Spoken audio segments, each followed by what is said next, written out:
Hello students.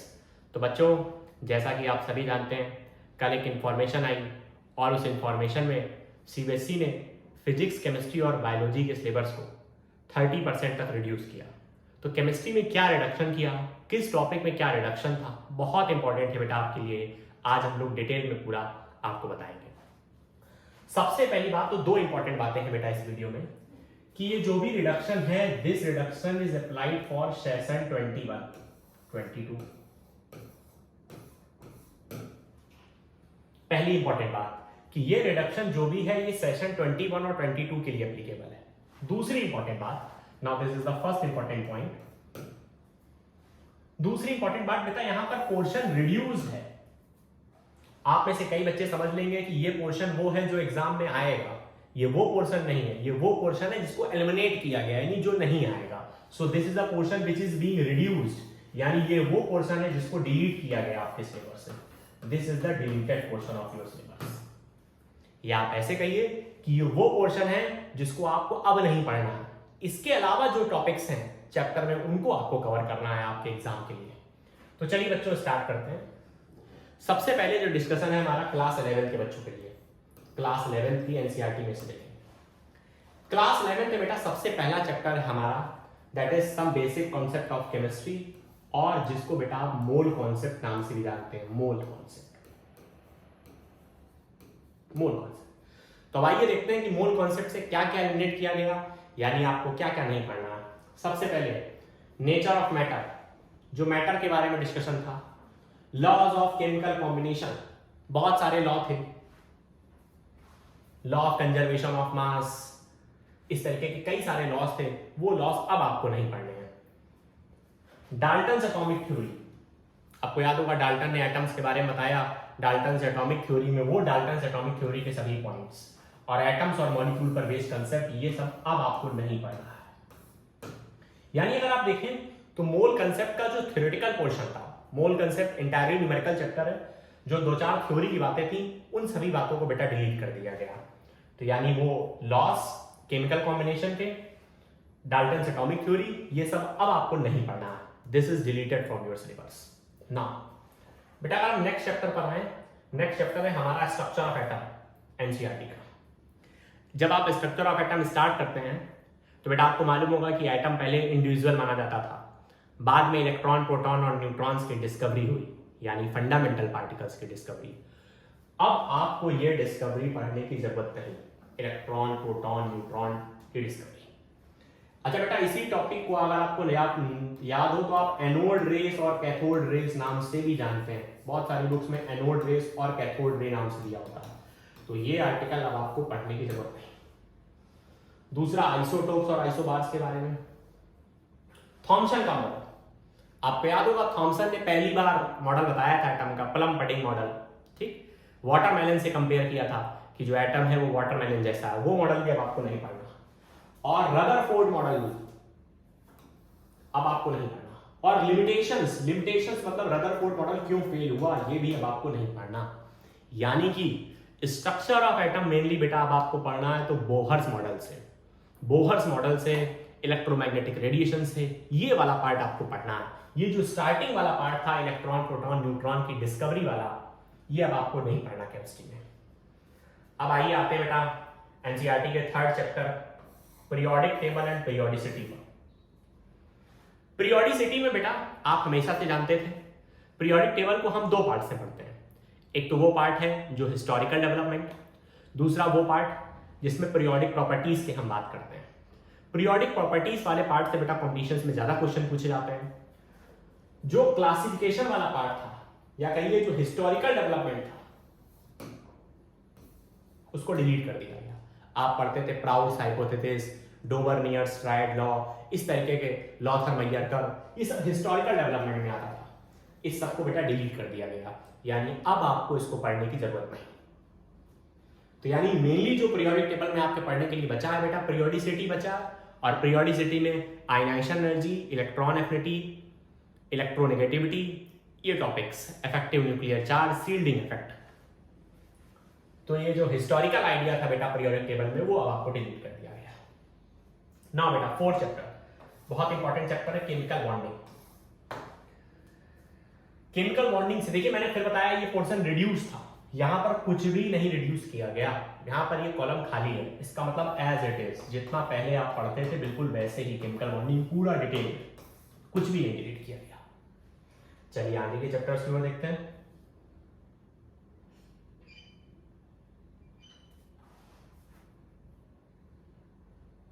Chemical bonding मैंने आपको बता दिया गया कि कुछ भी नहीं डिलीट किया गया।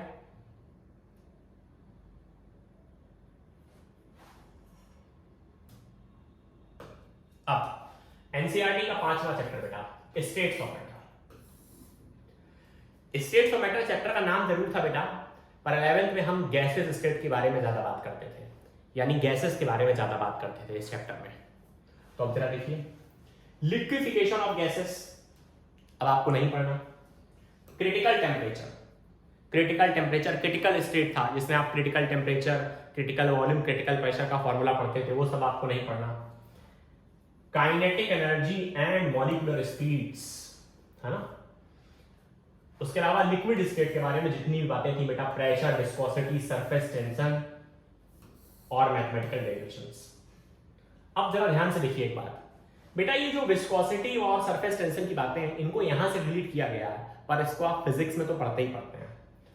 तो इसका मतलब मेनली क्या डिलीट किया गया, लिक्विफिकेशन ऑफ गैसेस और क्रिटिकल टेम्परेचर और काइनेटिक एनर्जी वाले टर्म्स को रिड्यूस कर दिया गया। अब आते हैं, हमारा अगला चैप्टर था thermodynamics and thermochemistry, chapter number 6 from NCERT. तो बेटा इस चैप्टर में हीट कैपेसिटी और स्पेसिफिक हीट कैपेसिटी और इक्विलिब्रियम का क्राइटेरिया, इसको हटा दिया गया, यानी थर्मोडायनेमिक्स में ज्यादा कुछ नहीं हटाया गया, थर्मोडायनेमिक्स लगभग एज इट इज वैसे ही है जितना आप पढ़ते थे। अब हम बात करें इक्विलिब्रियम में, तो 11th के बच्चों को मालूम होगा इक्विलिब्रियम हम लोग दो पार्ट में पढ़ते थे, एक होता था केमिकल इक्विलिब्रियम और एक होता था आयनिक इक्विलिब्रियम। केमिकल इक्विलिब्रियम में कुछ नहीं रिड्यूस किया गया, केमिकल इक्विलिब्रियम पूरा एज इट इज वैसे का वैसे पढ़ना है, केपी केसी पढ़ते थे आप, ली चैटलर प्रिंसिपल, रिएक्शन क्वोशंट, सब कुछ आपको एज इट इज पढ़ना है।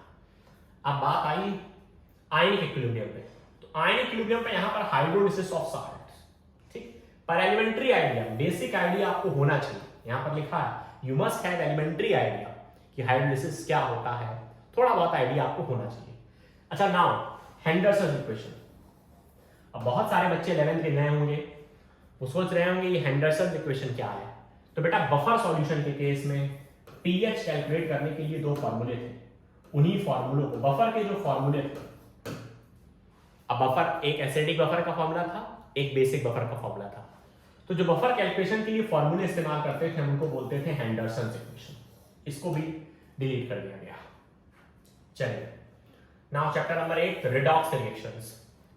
रिडॉक्स रिएक्शंस का बेटा एप्लीकेशन एनसीईआरटी में दिया हुआ था, applications of redox reaction, now this is eliminated. Application में बेटा बहुत सारा था, आप इलेक्ट्रोकेमिस्ट्री से भी रिलेट करते थे, तो वो वाला पार्ट, यानी जो मेन पार्ट अब आपको रिडॉक्स बचा है, calculation of oxidation number, balancing of any redox reaction, types of redox reaction और वॉल्यूमेट्रिक यानी लॉ ऑफ इक्विवेलेंट वाला पार्ट, इतना आप पहले पढ़ते थे, अब आपको ये पढ़ना है। जो इलेक्ट्रोकेमिस्ट्री के साथ आप रिडॉक्स को रिलेट करते थे वो सब पार्ट अब आपको यहां नहीं पढ़ना है। Now next chapter is hydrogen. बेटा हाइड्रोजन चैप्टर से तो काफी कुछ हटा दिया गया, preparation, properties and uses of hydrogen, ये सब एलिमिनेट कर दिया गया। Hydrogen peroxide, preparation, reactions and structure and use, यानी हाइड्रोजन परऑक्साइड मेनली पूरा एलिमिनेट कर दिया गया और एलिमिनेट किया गया हाइड्रोजन के यूजेस और प्रिपरेशन की reactions. Now next chapter from NCERT is S block element. S block element में भी काफी कुछ हटा दिया गया और वो काफी कुछ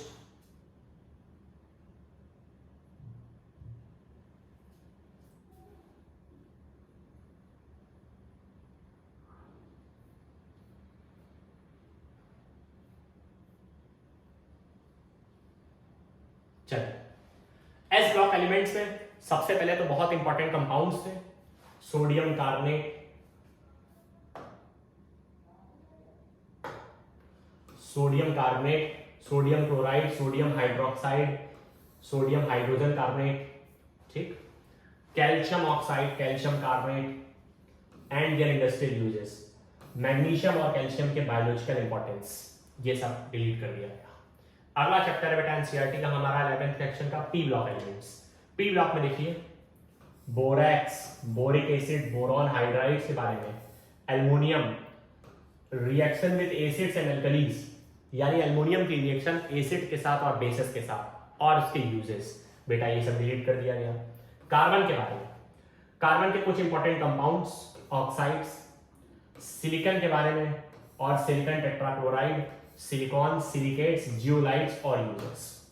ठीक, अब बेटा हम आते हैं ऑर्गेनिक केमिस्ट्री में।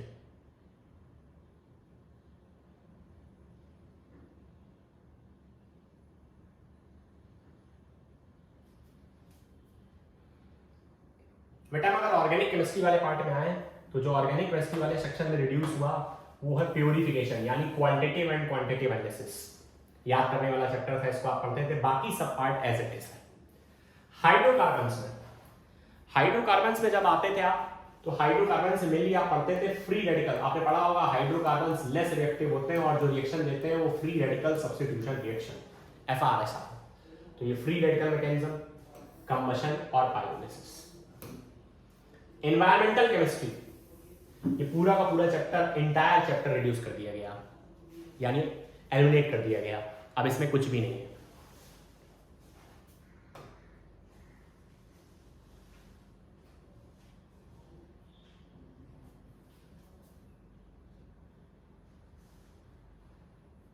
बेटा जो लोग स्कूल गोइंग है और जो प्रैक्टिकल्स भी स्कूल में करते हैं, ये प्रैक्टिकल्स भी एलिमिनेट कर दिए गए। आप चाहें तो इनका स्क्रीनशॉट ले लें। The following practicals practical portion is to be deleted,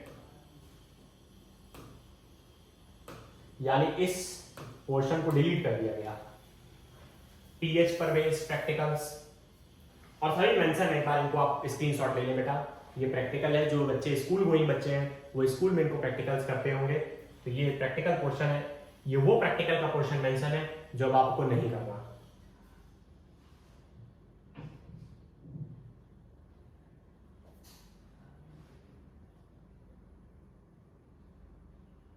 अब बेटा हम आते हैं क्लास 12 पर।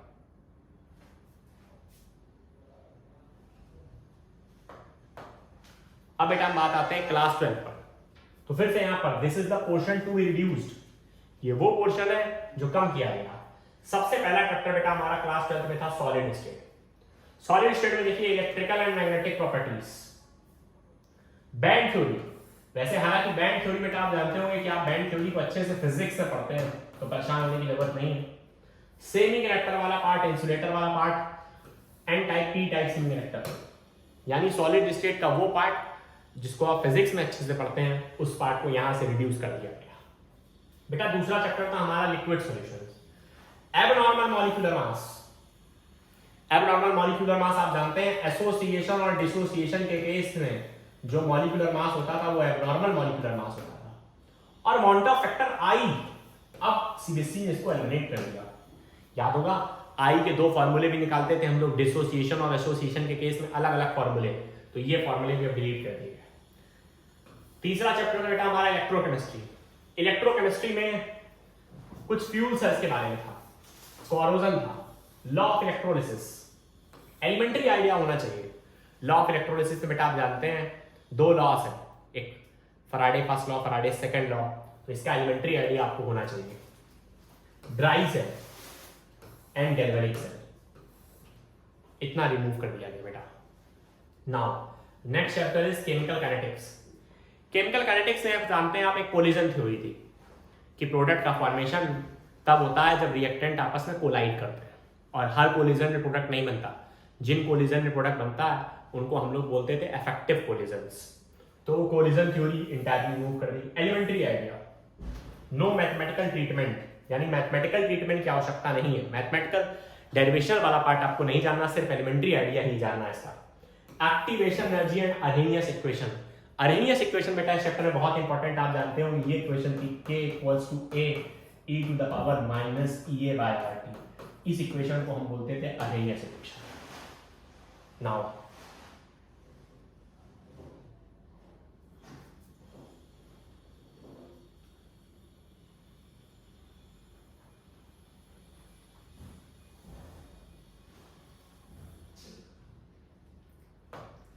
नेक्स्ट चैप्टर बेटा आते हैं बेटा surface chemistry.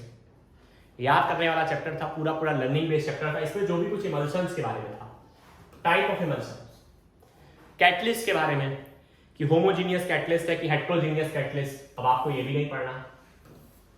Activity and selectivity और इंजाइम कैटलिसिस। वैसे इंजाइम कैटलिसिस के बारे में आप बायो में तो पढ़ते ही हैं, पर अब आपको केमिस्ट्री में इसको पढ़ने की आवश्यकता नहीं है।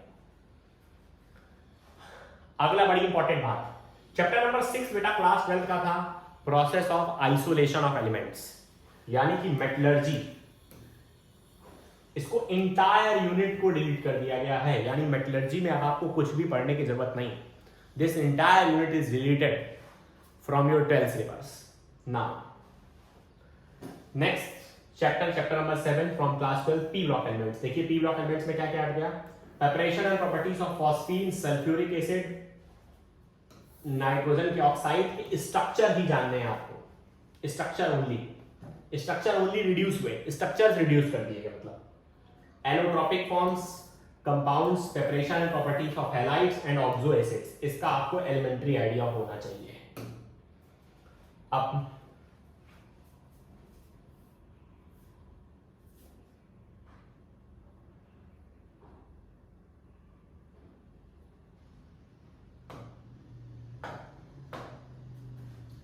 हमारा अगला चैप्टर था क्लास 12 का एनसीईआरटी का D and F block. D and F block में लैंथेनाइड और एंथेनाइड्स की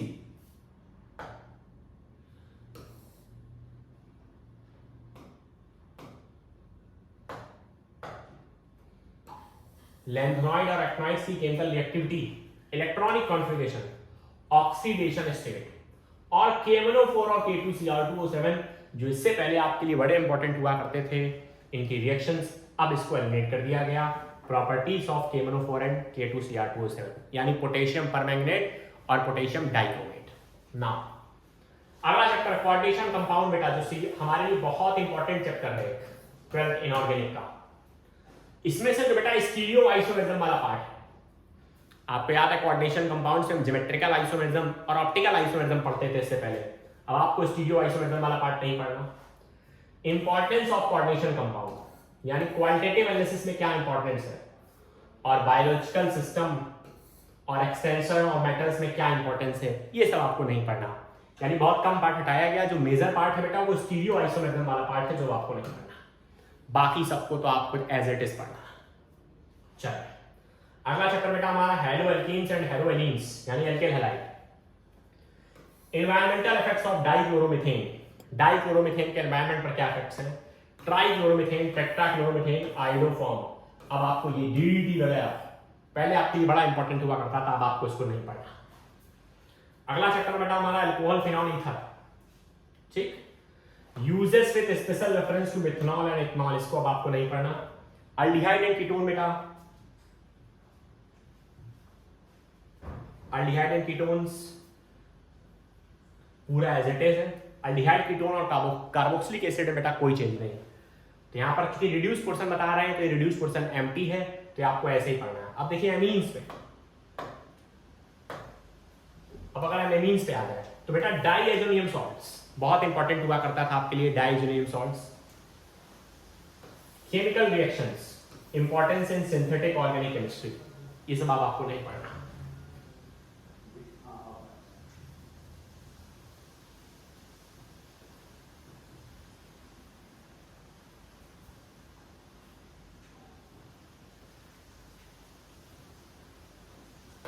बायोमोलिक्यूल से बेटा काफी सारी चीजें हटा दी गई।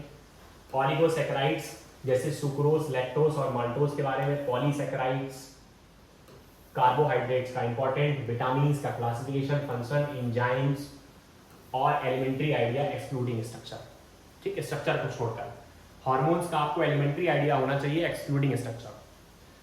पॉलीमर्स, फिर से देखिए ये याद करने वाला चैप्टर हुआ करता था, आप आसानी से इसको याद कर लेते थे और क्वेश्चन फिक्स था, पर अब ये इंटायर चैप्टर डिलीट कर दिया गया बेटा आपके सिलेबस। और लास्ट में आपका एक चैप्टर था केमिस्ट्री इन एवरीडे लाइफ्स, ये भी इंटायर चैप्टर ही डिलीट कर दिया गया है। तो देखिए मेटलर्जी भी इंटायरली डिलीट कर दिया गया 12 से, पॉलीमर्स भी इंटायरली डिलीट कर दिया गया, केमिस्ट्री इन एवरीडे लाइफ को भी इंटायरली डिलीट कर दिया गया। तो बेटा ये तो बात हुई सिलेबस की। 12 में बहुत सारे प्रैक्टिकल्स थे, तो प्रैक्टिकल्स के नंबर को भी रिड्यूस कर दिया गया। वो प्रैक्टिकल्स क्या क्या हैं, मैं एक बार आपको वो भी दिखा देता हूं बेटा।